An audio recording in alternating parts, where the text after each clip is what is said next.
नमस्कार, मैं हूं साक्षी मंगाई। आगामी लोकसभा चुनावों ने उत्तराखंड में सियासी सरगर्मियां और पार्टियों की सक्रियता दोनों बढ़ा दी है। खासकर के कांग्रेस की विपक्ष वर्तमान मुद्दों के बूते भाजपा को 2024 में घेरने की तैयारी कर चुका है।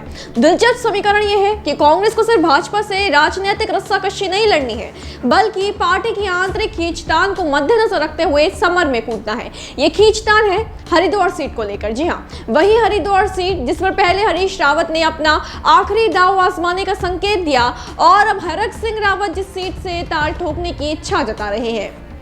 लेकिन अब जब मैं कांग्रेस में हूँ, मैंने कांग्रेस के नेताओं से, अपने वरिष्ठ नेताओं से कहा है कि अगर लोकसभा चुनाव में मुझे पार्टी मौका देती है तो मैं ज़रूर चुनाव लड़ूंगा।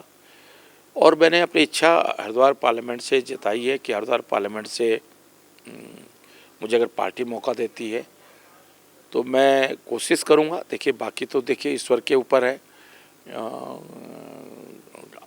हम मेहनत कर सकते हैं, हम लोगों के साथ अपना व्यवहार अच्छा रख सकते हैं, लेकिन हार जीत तो कुछ किस्मत की बात भी है, कुछ उस समय राजनीतिक परिस्थितियाँ क्या बनती है। लेकिन मैं ये भरोसा पार्टी को मैंने दिलाया है कि अगर आप पार्टी मुझे मौका देगी तो मैं बेहतर प्रदर्शन करूंगा और उम्मीद करता हूं कि हम चुनाव जीतेंगे। अभी आपने हरक सिंह रावत को सुना।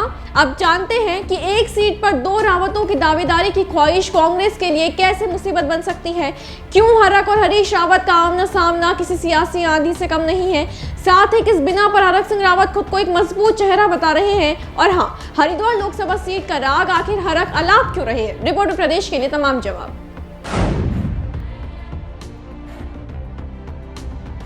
देखिए, उत्तराखंड की राजनीति में हरक सिंह रावत और हरीश रावत अपने तजुर्बे के लिए खासे पहचाने जाते हैं। कहा जाता है कि हरीश रावत अगर जनता को रिझाना जानते हैं तो हरक सिंह रावत को भी जनता की नस टोलना बखूबी आता है। अगर हरीश रावत ने मुख्यमंत्री पद जैसे दायित्व को अपने राजनीतिक जीवन के दौरान संभाला है तो हरक सिंह रावत भी मंत्री पद पर आसीन रहे हैं। अगर हरदा जनप्रिय है तो जनता ने हरक के द्वार भी हार की दस्तक नहीं पड़ने दी है। अब सोचने का विषय है कि अगर ऐसे दो कद्दावर नेता समान सीट के दरकार रखेंगे तो पार्टी के लिए चिंता का विषय खड़ा हो जाएगा। अगर दोनों ही नेता हरिद्वार संसदीय सीट पर नजर जमा रहे हैं तो कांग्रेस के लिए प्रत्याशी का चुनाव बेहद कठिन है और ऐसे में अंदर घर अंतरकला की नई शुरुआत की गुंजाइशें जन संभवतः जरूर लेंगी। इसका सबसे बड़ा कारण समझिए।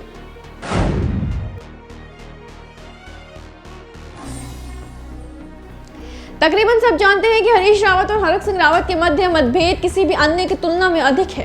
हरीश रावत हरक सिंह रावत को 2016 में भाजपा ज्वाइन कर कांग्रेस को मुसीबत में डालने के लिए जिम्मेदार मानते हैं। जिन्हें नहीं पता उन्हें बता दें कि 2016 में यानी कि ठीक विधानसभा चुनावों से पूर्व हरक सिंह रावत समेत कई विधायकों ने कांग्रेस से बगावत कर भाजपा का दामन थाम लिया था। इससे हरीश रावत की सरकार गिरते गिरते बची थी। हरीश रावत उस समय को भूले नहीं है जब भाजपा ने हरक सिंह रावत को निष्कासित किया था और हरक ने वापस कांग्रेस में आने की इच्छा जताई थी। तब हरीश रावत ने हरक से माफी की मांग तक कर डाली थी। तो आप सोच सकते हैं कि ऐसे दो चेहरे जिनके अंतराल कलह इतनी गहरी हो, उनका आपस में एक सीट के लिए दम ठोकना सियासत को किस तरह और कितना प्रभावित कर सकता है।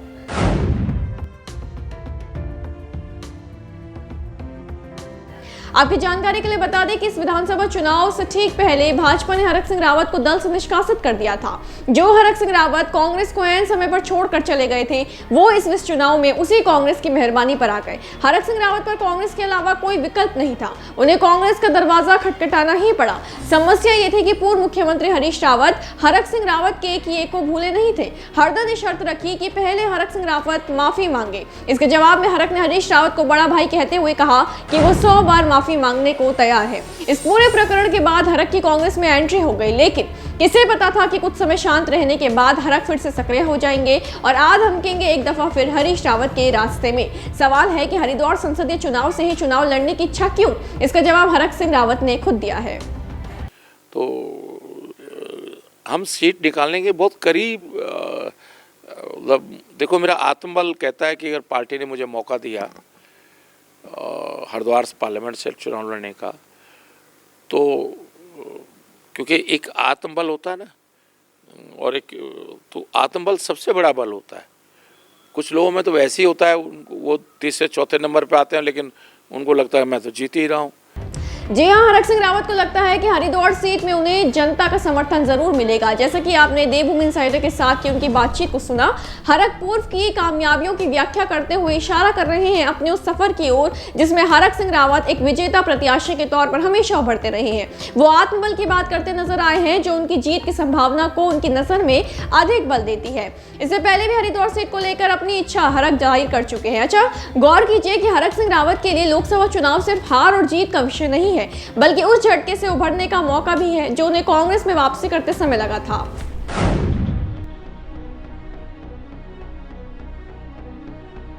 आपकी जानकारी के लिए बता दें कि हरक सिंह रावत का राजनीतिक करियर बेहद लंबा है, 30 साल से भी ज्यादा का। 2022 से पहले ऐसा कभी नहीं हुआ था जब हरक ने किसी चुनाव में ताल न ठोकी हो। लेकिन जब भाजपा से निष्कासित हरक सिंह रावत ने कांग्रेस में वापसी की, तब कांग्रेस ने हरक को दल में शामिल तो किया पर टिकट नहीं दिया। यानी विधानसभा चुनावों में जीतना तो दूर, हरक को लड़ने का मौका तक नहीं मिला। इसे राजनीतिक जानकार उनके करियर का सबसे बड़ा झटका मानते हैं। साथ ही मानते हैं कि हरक सिंह रावत लोकसभा चुनावों की मदद से उसी झटके का असर कम कर सियासत में दोबारा धाक जमाने की कोशिश कर रही है। देखना अब यह है कि हरक सिंह रावत की मंशा यदि ये है तो ये पूरी होगी या नहीं। जीत हार बात का विषय है।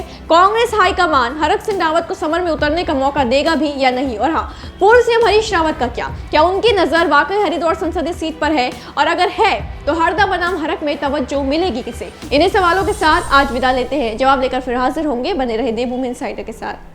आज ही डाउनलोड करें देवभूमि इनसाइडर।